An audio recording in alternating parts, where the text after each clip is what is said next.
மாற்றத்தை விரும்பும் மக்களின் மாநாடு. மாறுவோம், மாற்றுவோம்.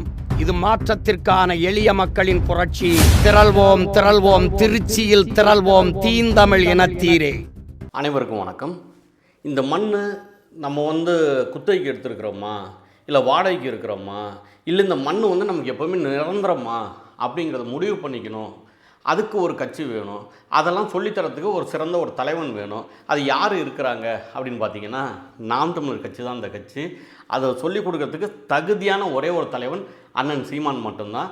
அதை செயல்படுத்தக்கூடிய தளபதிகள், தம்பிகள், இந்த மண்ணுக்கான பிள்ளைகள் நாம் தமிழர் கட்சி தம்பிகள், எங்கள் உறவுகள் தான். அதுக்காக தான் நாங்கள் சொல்கிறோம். இப்போ பல கட்சிகள் நம்ம பார்க்குறோம். இப்போ திமுக பார்க்குறோம், அண்ணா திமுக பார்க்குறோம், பாரதிய ஜனதா கட்சியை பார்க்குறோம், காங்கிரஸை பார்க்குறோம். இப்போ இவங்களெல்லாம் மாற்றுறதுக்காக நான் வந்திருக்கேன்னு சொல்லிகிட்டு இருக்கிற நம்ம புரட்சியாளர், நம்மளோட தம்பி, இல்லை சகோதரன், இல்லை அண்ணன் விஜய் கட்சியை நம்ம பார்க்குறோம். தமிழக வெற்றி கழகம், நம்ம தம்பிகளையும் நிறைய பேர் அதில் இருக்கிறாங்க. இது எல்லாத்தையும் பார்க்குறோம். இதில் என்னத்தடா நீங்கள் மாற்ற போகிறீங்கன்னா, நாங்கள் ஆட்சியை மாற்ற போகிறோம்.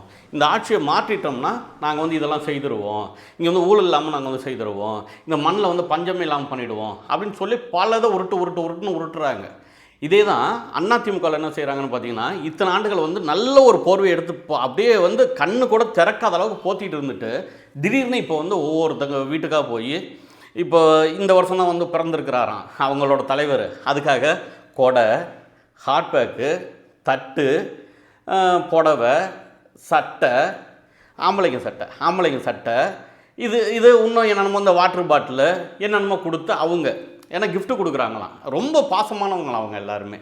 அவங்க எத்தனை ஆண்டுகள் தாண்டா இந்த ட்ராமாவே பார்த்து என் மக்கள் அப்படி நொந்து போய், இதனால தான் அரசியல்வாதிகள்னாலே அயோக்கியர்கள் போல், அரசியல்வாதிகள்னால ஏமாற்றுவாங்க போல் அப்படிங்கிறத அந்த ஒரு எண்ணத்துக்கு வந்துடுறது. என்ன செய்கிறான், இவங்களும் வேணாம், சரி நம்ம வேற ஒரு கட்சிக்கு நம்ம போடுவோமா அப்படின்னு சொல்லி அந்த ரசிக மனப்பான்மையில் போயிடுறான். இப்போ அண்ணன் சொல்கிற பாரு, திராவிட கட்சிகள்னு திமுக, அண்ணா திமுக என்ன செஞ்சிச்சுன்னு பார்த்தீங்கன்னா, முன்னோர்களில் நீங்கள் பின்பற்றி போகிறது, நம்ம மூதாதையரோட பெருமையை வச்சு நம்ம பேசுகிறது, நான் யாருன்னு தெரிஞ்சுக்கிறது, நம்மளோட வரலாறு தெரிஞ்சுக்கிறதெல்லாம் அதெல்லாம் கூடவே கூடாது அப்படின்னு சொல்லிட்டு நேராக ஐயா கருணாநிதியோட சமாதி, அறிஞர் அண்ணாவோட சமாதி, அடுத்து அம்மையார் ஜெயலலிதாவோட சமாதி, அங்கே போய் சாமியை கொண்டு போய் அங்கே தாண்டா நீங்கள் சப்பலா கட்ட அடிக்கணும்னு வச்சுட்டாங்க. இதுலேருந்து ஒரே ஒருத்தர் புரட்சியாளன் மாற்றணும் அப்படின்னு சொல்லி இங்கே நமக்கு நின்று அது வகுப்பு எடுத்து எங்களை மாதிரி பல ஆட்களை உருவாக்கி சமரசம் இல்லாத தளபதிகள் பல பேரை உருவாக்கிட்டார் நம்ம அண்ணன் சீமான். அது பல பேருக்கு பெரிய இம்சையாக இருக்குது. அது எப்படி அப்படிங்கிறத நம்ம பார்க்கணும்ல. இப்போ நாம் தமிழர் கட்சி இன்னொரு 3 நாளில் நமக்கு மாநாடு, மாற்றத்தை விரும்பும் மக்களின் மாநாடு. மாற்றத்தை விரும்பினா போதுமா அப்படின்னு சொன்னால், ஆமாம், எங்கள் பாட்டியை எங்களோட மூதாட்டி ஔவையா தான் சொல்லியிருக்காங்க, அறம் செய்ய விரும்பு அப்படின்றா. அறம் செய்ய விரும்பிட்டாலே போதும், இந்த இடத்துல எல்லாமே சரியாயிடும். மதியாத தலைவாசல் மிதிக்காதுன்றா. இங்கே மதியாத தலைவாசல் மிதிக்காதே அப்படின்னு சொன்னால், அண்ணன் திருமாவளவன் அவர்கள் பல பேர், அண்ணன் திருமாவளவன்னா நான் குறிப்பிட்டு சொல்கிறதோட அவர் என்னோட உறவுங்கிறதுனால நம்ம இப்படி பேசுகிறோம். இது போல் நம்மளோட ரத்த சொந்தங்கள் பல பேர் மதியாத தலைவாசலில் பல ஆண்டுகளாக இருக்கிறாங்க.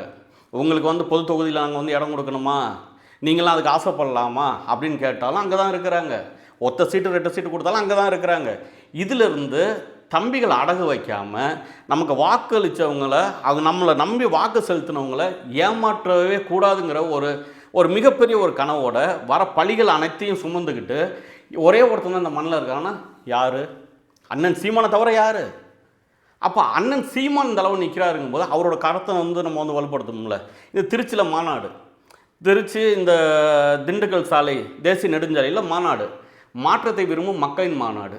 அது என்னடா மாற்றத்தை நீங்கள் விரும்புகிறீங்க அப்படின்னு நீங்கள் கேட்டிங்கன்னா, இங்கே இருக்கிறத எல்லாருமே ஆட்சி மாற்றம் வேணுங்கிறாங்க. திமுகவுக்கு மாற்று அண்ணா திமுக, அண்ணா திமுகவுக்கும் திமுகவுக்கும் மாற்று தாவேகா அப்படின்றாங்க. ஆனால் நம்ம இதுலேருந்து முற்றுவாக மாற்றணும். என்ன அப்படின்னு பார்த்தீங்கன்னா, இன்றைக்கி பாருங்கள், இப்போ பொருளாதார நிபுணர் அப்படின்னு சொல்லி எல்லாருமே பெருசாக பேசிகிட்டு இருக்காங்க பாருங்க. அண்ணன் ஐயா ஜெயரஞ்சன், மதிப்புக்கும் மரியாதைக்கும் உரிய அண்ணன் ஜெயரஞ்சன் அவர்களோட பேட்டிகள்லாம் நீங்கள் எடுத்து பாருங்கள்.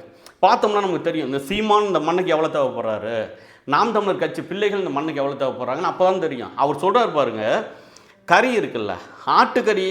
ஒருத்தர் அந்த நெறியாளர் கேட்குறாரு, என்னங்க மது அதிகமாக குடிக்கிறாங்களே, மது குடிக்கிறவங்களோட எண்ணிக்கை அதிகமாகிடுச்சு நாட்டிலன்னா அது என்ன சொல்லணும்? இல்லைங்க, சரி, அது எதாவது சொல்லணும்ல, நீங்கள் சொல்லுங்கள், அது என்ன சொல்லணும்னா ஏதாவது ஒன்று சொல்லணும்ல.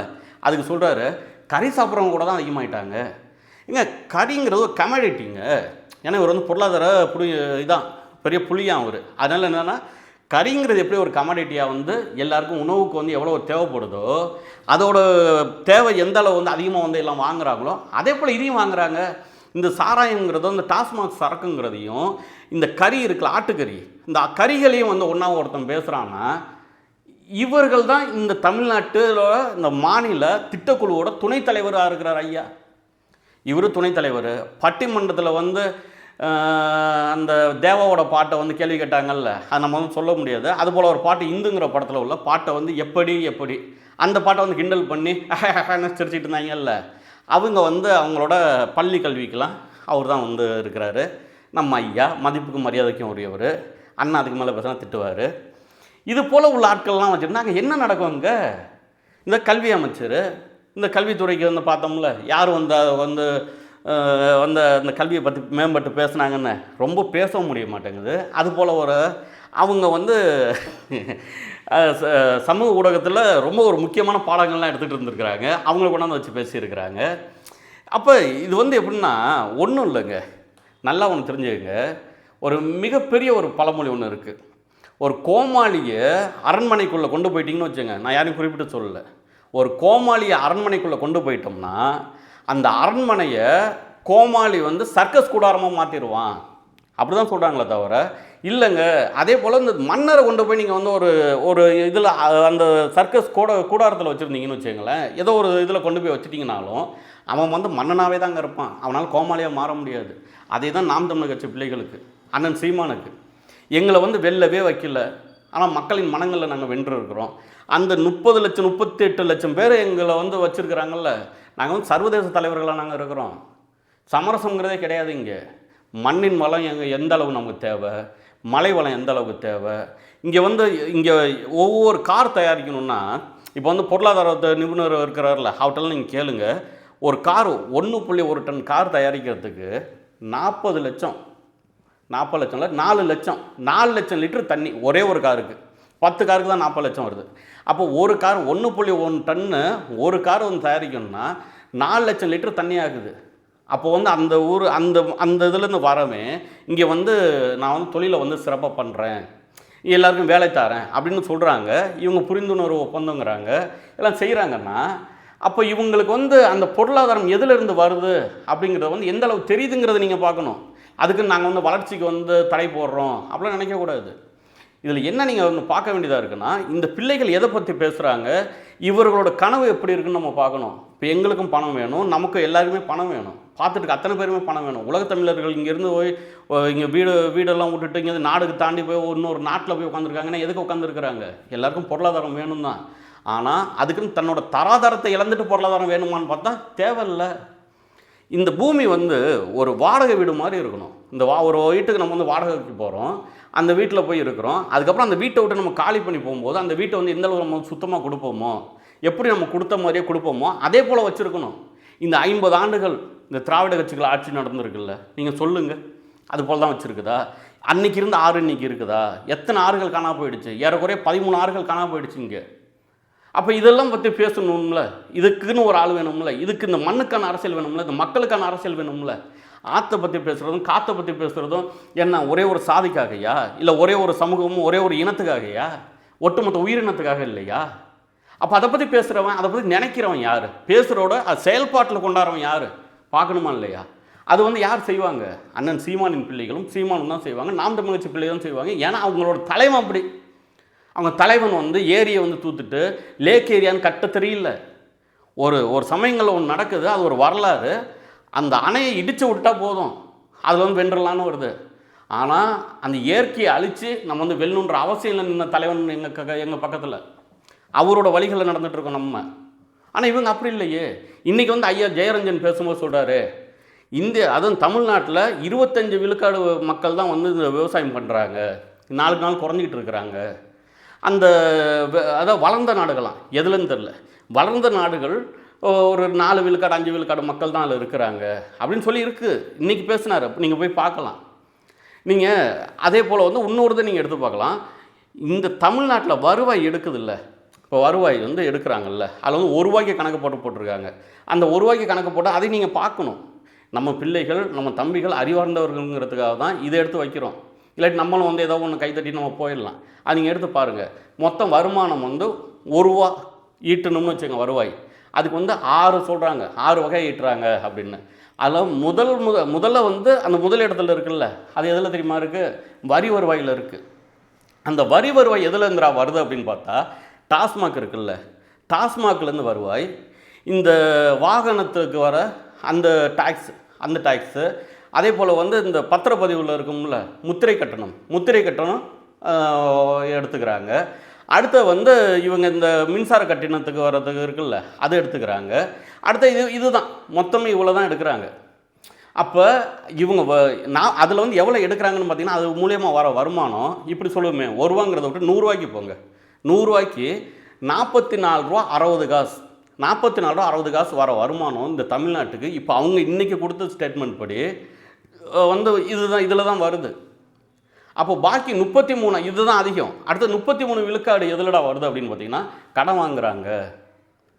ஒரு கடன் வாங்கும்போது இவங்கெல்லாம் சொல்லுவாங்க, இல்லைங்க நாங்கள் வந்து கடன் வாங்கினா எல்லாருக்கெல்லாம் தர மாட்டாங்க, நாங்கள் வந்து வளர்ந்தாதாங்க தருவாங்க அப்படின்னு. எவ்வளோ நாடுகள் திவாலான நாடுகள்லாம் தெரியுமில்ல. அப்போ இந்த 25 விழுக்காடு இங்கே மக்கள் தான் வந்து விவசாயம் செய்கிறாங்க. ஐயா அவங்களுக்கு வந்து அவ்வளோ நாட்கள் தான் இருக்குன்னா முதல்ல வந்து ஒரு புரிதல் வேணும்ல. விவசாயங்கிறது தொழிலா இல்லை வாழ்வியலா? நிறைய பேர் நிறைய வேலைக்கு போயிடலாம். ஐயா சொல்கிற மாதிரி மாதம் 1ஆம் தேதி சம்பாரிச்சிடலாம். அந்த சம்பாரித்து அவங்க வந்து என்னத்தை அந்த பணத்தை சாப்பிடுவாங்களா? பிணமாக போனாலும் வாய்க்கு அரிசின்னு ஒன்று வேணும்ல. அதான தமிழர் மரபு தானே இருக்குது. தமிழர் கலாச்சாரம் அதில் கொண்டு போய் வச்சுருக்கானா இல்லையா? வயிற்றுக்கு வந்து வேணும்ல. வயிற்றுக்கு இல்லாமல் என்ன செய்ய போகிறீங்க? அதை போய் இறக்குவீங்களா? இறக்குமதி பண்ணிவிடுவீங்களா? அந்தளவுக்கு பொருளாதாரம் நம்மள்கிட்ட இருக்குதா? ஏங்க வெளிநாடுகளில் முட்டையை வந்து இங்கே இருக்க நாமக்கல்லேருந்து கொண்டு போகிறான். இப்போது ஒரு உதாரணத்துக்கு நான் இங்கேருந்து வந்து ஏதோ ஒரு ஊருக்கு, நான் தஞ்சாவூர் இப்போ இருக்கிறேன், தஞ்சாவூரில் நான் சென்னைக்கு நான் ஒரு முட்டை அனுப்பணும்னா அதுக்கு எக்ஸ்போர்ட் சார்ஜஸ் எல்லாம் இருக்கா இல்லையா? அப்போ அதெல்லாம் இல்லாமல் அங்கேயே செஞ்சுக்கிட்டால் அப்போ எல்லாமே சரியாக இருக்கும். இது வந்து நான் இங்கே சென்னைங்கிறது தமிழ்நாட்டுக்குள்ளே சொல்கிறேன். இவங்க வந்து வெளிநாடுகள் நீங்கள் அப்போ கற்பனை பண்ணி பாருங்கள். அப்போ இங்கே ஏற்றுமதி இறக்குமதி இதுக்கு டேக்ஸு, அது அங்கே வந்து அங்கே ஜிஎஸ்டி அதுக்கு தகுந்தாப்புல அதுக்கு ஒரு வரிகள் இதெல்லாம் போடுவாங்கல்ல. ஏற்றுமதிக்கு வரி இல்லைனாலும் அதுக்கெலாம் வரி இருக்குல்ல. அப்போ அங்கே போய் வணிகத்துக்கு இங்கே ஒரு விலை அதிகமாகுமா ஆகாதா? அதெல்லாம் விட்டுட்டு ஏன் அவங்க போய் அதெல்லாம் இறக்குறாங்க? அவங்களால முடியலையா அப்படின்னு பார்த்தா, அவங்க வந்து நீர் பொருளாதாரத்தை கையில் வச்சுருக்கிறாங்க, பாதுகாத்து வைக்கணும், தன் மக்களுக்கு வைக்கணும்னு நினைக்கிறாங்க, இந்த பூமியை வந்து நல்லா வைக்கணும்னு நினைக்கிறாங்க. ஆனால் இங்கே வந்து இந்த மண்ணில் அதை பற்றி தெரியலையா, இல்லை அதை வந்து சொன்னால் கேட்கறதுக்கு தயாராகவே இல்லையா, இல்லை 2 கதையும் இப்படி வச்சு பொத்திக்கிட்டு வாயை இப்படி பொத்திக்கிட்டு போகணும்னு நினைக்கிறாங்களா, இல்லை பணம் இருந்தாலே எல்லாம் சரியாயிடும்னு நினைக்கிறாங்களா, இல்லை பணம் இருக்குது நம்மள்கிட்ட, நம்ம இங்கே இந்த பூமி இல்லைன்னா நம்ம வந்து சந்திர மண்டலத்தில் கூட போய் நம்ம வாழலாம் அப்படின்னு நினைக்கிறாங்களா? தெரியல. தான் அவர் சொல்கிறாரு 25 விழுக்காடு இருக்கிறாங்க, அது வந்து இன்னும் கொஞ்சம் கொஞ்சமாக குறைவாங்க, வளர்ந்த நாடுகள்லாம் அப்படி தான் இருக்குது அப்படின்றாங்க. இவங்க இந்த எழுதி வைக்கிறாங்கல்ல, நான் வந்து இதை வந்து பகிரங்கமாக சொல்கிறேங்க, எழுதி வைக்கிறதுல எனக்கு உடன்பாடே கிடையாது. இது முதல் இடம், இது 2வது இடம்னு. ஒரு 2 ஆண்டுகளுக்கு முன்னாடி பட்டுக்கோட்டை இருக்குல்ல, பட்டுக்கோட்டை நகராட்சி சிறந்த நகராட்சி விருது கொடுத்துருக்குறாங்க. போய் பாருங்கள். அங்கே சிறுநீர் கழிக்கிறது முழுவதும் இங்கே எல்லா இடத்துலையும் போயிட்டுருக்கோம். பஸ் ஸ்டாண்டே அப்படி தான் இருக்கும். இப்போ போங்க, போய் பாருங்கள். தஞ்சாவூர் மாநகராட்சி சிறந்த மாநகராட்சி. எதில் வாங்க, சாக்கடையை நான் காட்டுறேன் வாங்க, எத்தனை இடத்துல என்னென்ன இருக்குதுன்னு நான் காட்டுறேன் வாங்க. அப்போ எப்படி வாங்குறாங்கன்னா, அதுக்கு வந்து ஒரு ரிப்போர்ட் ஒன்று தயார் பண்ணுவாங்க. எப்போதுமே நம்ம ஆட்களுக்கு நல்லா வந்து காப்பி பேஸ்ட் நல்லா தெரியும், என்னென்ன வேணும், எதெல்லாம் இருந்தால் நம்ம வந்து அதில் வந்துடலாங்கிறத அவங்களுக்கு தெரியும். அதை மட்டும் எடுத்து சப்மிட் பண்ணுவாங்க. அவங்க அதை பார்த்துட்டு விருது கொடுப்பாங்க. இதுதான் நடக்குது. இப்படி தான் எல்லாத்துலேயும் நான் வளர்ந்துட்டேன், நான் வளர்கிறேனே மம்மி அப்படின்னு சொல்லி இந்த காம்ப்ளானில் போடுவாங்க. கீழே வந்து அந்த டிஸ்க்ளைமர் ஒன்று போடுவான், இது வந்து கற்பனை சித்தரிப்பு அப்படின்னு. அதே தான் இங்கேயும் நம்ம ஒன்று சொல்லணும். நான் இந்தியாவிலே வளர்ந்துட்டேன்னா என்றைக்கு தமிழ்நாடு கீழே இருந்திருக்கு அப்படிங்கிறத நம்ம ஒன்று பார்க்கணும். என்றைக்குமே தமிழ்நாடு கீழே இருந்ததில்லை. ஆனால் இன்றைக்கி நாளுக்கு நாள் ஏதோ ஒரு வகையில் வந்து நம்மளை விட்டு எட்டி போய்கிட்டே இருக்குது. இது நல்லதா அப்படின்னு பார்த்தா இது உண்மையிலேயே எந்த வகையிலையும் நல்லது கிடையாது. இது வந்து எந்த வகையிலையும் நல்லது கிடையாது. இது போல் வந்து ஒரு திட்டக்குழு துணைத் தலைவர் இந்த சாராயத்தையும் கறியையும் எடுத்து வச்சு ஒப்பிட்டு, இது ஒரு கமாடிட்டி, இது வாங்குறவன் அதிகமானானா அப்போ இது வாங்குறவன் அதிகமாக தான் ஆவான், இப்படி பேசுகிறது. அடுத்து வந்து இந்த எல்லா மக்களும் வந்து வெளியில் போவாங்க அப்படின்னு. விவசாயங்கிறது என்ன? நேரம் நெல் போட்டு நெல் எடுக்கிற மாதிரி தான் விவசாயமா? கரும்பு இல்லை, எள் இல்லை, பயிர் இல்லை, தேங்காய் இல்லை, இந்த வாழை இல்லை, இதெல்லாம் வந்து மதிப்பு கூட்டு அப்படின்னு சொல்லிட்டு ஒன்று இருக்குல்ல. நம்ம வாழைக்கு மேற்கொண்டு நம்ம இதில் திருச்சிலேயே இருக்குது. இப்போல ஒவ்வொன்றும் இருக்குல்ல, அதில் போய் நம்ம வந்து கவனம் செலுத்தணும்ல. இப்போ நம்ம வந்து சொன்னோம்ல, கடன் வந்து 33 விழுக்காடு வந்து இவங்க வந்து வெளியிலேருந்து கடன் வாங்குறாங்கங்க. இவங்களோட வருமானம் வந்து டாஸ்மாக் இதை தான் வைக்கிறாங்க. அதில் வந்து 44.6% வாங்குறாங்கன்னு நம்ம சொன்னோமா. இவங்களோட மாநிலத்தில் வரியில்லா வருவாய்னு ஒன்று இருக்கும். அதுதான் வந்து நம்ம உயர்த்த வேண்டியது. அது வந்து எத்தனை % தெரியுமா வருது? வெறும் 5% வருது. 5.6. அப்புறம் 100க்கு ₹5.60 வருது. அதை உயர்த்தத்தை என்னடா பண்ணுறீங்கன்னா, இங்கே நான் ஒரு படித்தேன்னா ஒரு 100 அதை வந்து நம்ம திருப்பரங்குன்றம் இருக்குல்ல, திருப்பரங்குன்றத்துலேருந்து சென்னை அந்த ஒரு ஏரியா ஒன்று போட்டிருப்பாங்க. அதுலேருந்து நம்ம வந்து மதுரை திருப்பரங்குன்றம் வரைக்கும் பார்த்தோம்னா, திருத்தணியிலேருந்து திருப்பரங்குன்றம் வரைக்கும், திருத்தணியிலேருந்து திருப்பரங்குன்றம் வரைக்கும் இருக்க அந்த வளங்கள், கனிம வளங்கள், இயற்கை வளங்கள் இருந்தாலே போதும். தமிழ்நாடு இன்னும் இத்தனை ஆண்டுகள் வந்து நல்லா இருக்கும், இடையில வந்து ஒரு பீப்பு, இத்தனை ஆண்டுகள் வந்து நல்லாவே இருக்கும் அப்படிங்கிறத வந்து ஒரு ஆய்வுலேயே வந்து சொல்லியிருந்தாங்க. ஆனால் இன்றைக்கி அதான் நடக்குதா அப்படின்னு பார்த்தா இல்லை. வெளியிலேருந்து வாங்கினா கோக்குக்கா இந்தா எடுத்துக்கோ, பெப்சிக்கா இந்தா எடுத்துக்கோ, எல்லாமே நீர் பொருளாதாரம் நமக்கு தெரியாமல் வெளியில் போயிட்டுருக்கு. இன்றைக்கி 1 லிட்டர் பால் என்ன விலையோ அதுக்கு சமமாக தண்ணி விற்றுக்கிட்டு இருக்கு இன்றைக்கி. அதனால தான் இங்கே எல்லாமே மாறுது. நாட்டு கோழி கிடையாது, எருமை மாடு கிடையாது. இதெல்லாம் வந்து யார் பேசுவாங்க? எருமை மாடு கருப்பாக இருக்கும், அது இதுன்னு சொல்லி அனுப்பிட்டீங்க. இதெல்லாம் நிறைய பேச வேண்டியது, டைம் வேறு போயிட்டுருக்குது. அந்த எருமை மாடு அதெல்லாம் வந்து நோய் எதிர்ப்பு சக்தி உள்ளது, எங்களோட பொருளாதாரத்தை வளர்த்துக்கிட்டு இருந்துச்சு. அதெல்லாம் விட்டுட்டீங்க. இங்கே எங்களோட நாட்டு கோழி எந்த வித இதுவுமே இருக்காது, போய் மேய்ஞ்சிட்டு வரும். மேய்ஞ்சிட்டு வந்து எங்களை முட்டை போடும். அந்த முட்டை வந்து அவ்வளோ சத்தாக இருக்கும். அதெல்லாம் போயிடுச்சு. போய் ப்ராய்லர்னு வச்சுங்க. இங்கே கோழியை வந்து முட்டையை தின்னு இது வந்து ப்ரோட்டீன்டா அப்படின்னு சொல்லி வந்து பண்ணீங்க. இப்போ வந்து ஒவ்வொன்றையும் நீங்கள் வந்து மாற்றி வாழைப்பழத்தை மாற்றிட்டீங்க, எல்லாத்தையும் மாற்றிட்டீங்க. அப்படியே மாற்றி நீங்கள் உங்களோட பரிணாம வளர்ச்சியில் என்ன ஆகி போயிடுச்சு, மக்களுக்கு சேவை செய்ய வந்த அந்த தலைவர்களும் மாறிட்டாங்க. அவர்களும் எல்லாமே வந்து ரோபோ மாதிரி தானே சில பேர் இருக்கிறாங்க. எல்லாரையும் என்ன பண்ணி சொல்லாங்க, சில பேர் ரோபோ மாதிரி தானே இருக்கீங்க. அப்போ இதுலேருந்து ஒரு மாறுதல் வேணுமா? எது வளர்ச்சின்னு ஒன்று தெரியணுமா? இந்த மண்ணுக்கு சரியான பிள்ளைகள் வரணுமா? படித்த பிள்ளைகள் வரணுமா? மக்களை படித்த பிள்ளைகள் வரணுமா? அப்போ இதெல்லாம் நீங்கள் தெரிஞ்சுக்கணுன்னா இங்கே அண்ணன் சீமானின் கரத்தை வந்து வலுப்படுத்தி சீமானின் கையை பிடிச்சிட்டு வரணும். எப்பயாவது ஒரு தடவை தான் இது போல் ஒரு தலைவன் வந்து இந்த பூமியில் வருவான். வரும்போதே பிடிச்சிக்கணும். காமராசர் என்னதான் இந்தியராகவே இருந்து வாழ்ந்தாலும் அந்த காமராசர் கட்டிய பள்ளிக்கூடங்கள் அளவு கூட இவங்க வந்து இந்த வரைக்கும் கட்டலை. இவங்க 3 தான் அந்த அளவு இருக்கும். ஒரு ஏறக்குறைய நான் தோராயமாக சொல்கிறேன். அப்போ அது போல் தலைவர்களை ஏமாற்றிட்டு இன்றைக்கி நிற்கிறோம் பாருங்கள். காமராஜர் ஆட்சி வருமான்னு. அதுபோல் சீமானை விட்டுட்டு நம்ம வந்து நின்றக்கூடாது. இப்போ என்ன மாதிரி பேசுகிறதுக்கு, அண்ணன் மாதிரி இருக்கிறதுக்கு, எங்கள் பிள்ளைகள் மாதிரி இந்த இடுமாவனம் கார்த்தியெல்லாம் எடுத்துக்கோங்க. அவன்லாம் வாழ வேண்டிய பிள்ளை வந்து நின்றுட்டுருக்கிறான். ஒரு சபிக்கப்பட்ட ஒரு இனமாக நம்ம வந்து ஆகிடக்கூடாது. இந்த பிள்ளைகள் வந்து ஒரு பெரிய கனவுல நிற்கிறானா, ஒரு எம்எல்ஏ ஆகணும், எம்பி ஆனி கோடியாக நம்ம சம்பாதிக்கணும், அப்படி அந்த எண்ணம்லாம் இல்லை. அப்படிலாம் என்ன, எங்கள் பிள்ளைகளை நாங்களே வந்து கழுத்தை பிடிச்சிருவோம். சங்கு இருக்குல்ல, சங்கை பிடிச்சிருவோம். அப்படி இல்லையே, ரொம்ப தெளிவாக இருக்கிறாங்களே. அப்போ இந்த பிள்ளைகள்கிட்ட வந்து உழைக்கணும்னு வரான்ல, உங்களை வச்சு பிழைக்கணும்னு வரவனுக்கு நம்ம வந்து இத்தனை ஆண்டுகள் வாய்ப்பு கொடுக்குறோம். உழைக்கணும்னு வர நம்ம பிள்ளைகளுக்கு நீங்கள் தான் வாய்ப்பு கொடுக்கணும். ஏன்னா நாங்கள் வந்து இந்த மண்ணுக்கு என்ன வேணுங்கிறது எங்களுக்கு தெரியும், எது வேணாங்கிறது எங்களுக்கு தெரியும், எது சமூகத்துக்கு தேவைங்கிறதும் தெரியும், எது சமூகத்துக்கு தேவை இல்லைங்கிறதும் தெரியும். அப்போ இந்த தனித்தனியாக பிரித்து எடுத்து பார்க்குற அந்த திறனாய்வு உள்ள அந்த ஒரு தகுதி வாய்ந்த பிள்ளைகள் இந்த மண்ணுக்கு வேணுமா வேணாமா? நம்ம ஒரு பொண்ணை வந்து கொடுக்குறோங்கும்போது அந்த மாப்பிள்ளை எந்த அளவு வச்சு காப்பாற்றுவான் அப்படின்னு நம்ம நினைக்கிறோமோ, அதே போல் நம்ம வந்து மண்ணை வந்து கொடுக்கும்போது நம்ம வந்து நினைக்கணுமா வேணாமாங்கிறத எந்த கட்சியில் இருந்தவர்கள் பார்த்துட்டு இருந்தீங்கனாலும் புரிஞ்சுக்கோங்க. உலகத்தமிழர்கள் எல்லோரும் தயாராகிட்டீங்க, நல்லா தெரியும். நம்ம எல்லாருமே திருச்சி மாநாட்டில் சந்திக்கிறோம். இன்னும் 3 நாள் தான் இருக்குது. எல்லாருமே வாங்க. மாற்றத்திற்கான மக்களின் மாநாடு. ஒரு மிகப்பெரிய ஒரு மாற்றம் இருக்குது. இத்தனை ஆண்டுகள் ஏமாற்றத்தை தவிர்க்கணுன்னா திருச்சிக்கு வாங்க. மாற்றத்திற்கான மக்களின் மாநாடுக்கு அவசியம் வந்துடுங்க. எல்லாருமே விவசாய சின்னத்துக்கு வாக்கு செலுத்துங்க. எங்களை நம்பாமல் கெட்டவர்கள் பல பேர், நம்பி கெட்டவர்கள் யாருமே இல்லை. நம்ம எல்லாரையுமே வாழ வைப்போம், எல்லாருமே நல்லா வாழ்வோம். உறுதியாக வந்து நாம் தமிழர் கட்சி வெல்லணும். அதுக்கு நீங்களாம் துணை நிற்கணும். நன்றி, வணக்கம்.